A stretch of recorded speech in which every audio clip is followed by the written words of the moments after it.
Sophia की बड़ी बहन सोनिया ऑस्ट्रेलिया में रहती थी और एक नर्स थी। जब सोफिया को वहां की लाइफस्टाइल के बारे में पता चला तो उसने सोचा कि उसे भी अपने परिवार के साथ वहां शिफ्ट हो जाना चाहिए। सोफिया ने मेलबर्न की एक आईटी कंपनी में जॉब के लिए अप्लाई किया और उसका सिलेक्शन हो गया। 2012 की शुरुआत में वह अपने बेटे को लेकर ऑस्ट्रेलिया चली गई।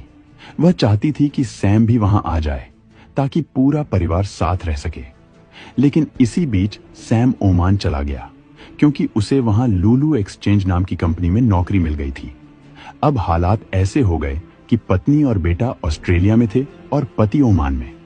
सोफिया अक्सर सैम से कहती कि वह भी ऑस्ट्रेलिया आ जाए, लेकिन सैम इस फैसले को टालता रहा।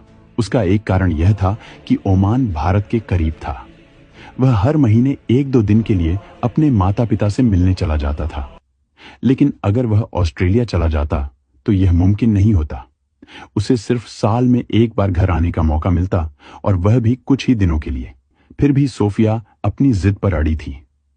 आखिरकार सैम ने अपने बॉस से बात की और मई 2013 में उसका ट्रांसफर मेलबर्न हो गया। सोफिया की ऑस्ट्रेलिया शिफ्टिंग के 1.5 साल बाद सैम भी वहां चला गया। लेकिन किसे पता था कि महज 2 साल बाद 14 अक्टूबर 2015 की सुबह सैम अपने घर के बेडरूम में मृत पाया जाएगा। शुरुआती जांच में इसे हार्ट अटैक माना गया। सैम का अंतिम संस्कार कर दिया गया और उसके परिवार ने भी इसे नियति मानकर स्वीकार कर लिया। धीरे धीरे जिंदगी फिर से सामान्य होने लगी। सोफिया भी सैम के जाने के दुख से उबरने लगी थी। लेकिन तभी मेलबर्न पुलिस के पास सैम की फॉरेंसिक रिपोर्ट आ गई। टॉक्सिकोलॉजी रिपोर्ट में यह खुलासा हुआ कि सैम की मौत हार्ट अटैक से नहीं बल्कि साइनाइड जहर से हुई थी। सैम के पेट में ऑरेंज जूस पाया गया जिसमें भारी मात्रा में साइनाइड मिला था।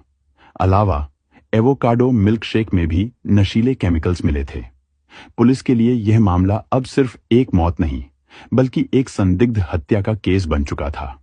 शुरुआत में पुलिस ने सोफिया से कुछ सवाल किए, लेकिन उसने बताया कि उन्होंने हमेशा की तरह नॉर्मल खाना खाया था, कोई बाहरी चीज नहीं खाई थी।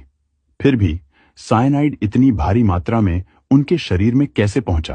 पुलिस ने इस मामले को गंभीरता से लेना शुरू कर दिया। लेकिन एक बड़ी दिक्कत थी, उनके पास कोई ठोस सबूत नहीं था।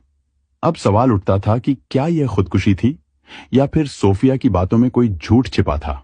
और सबसे बड़ी बात, अगर यह हत्या थी तो आखिर हत्यारा कौन था? डिटेक्टिव और उनकी टीम ने मामले को गहराई से जांचने का फैसला किया।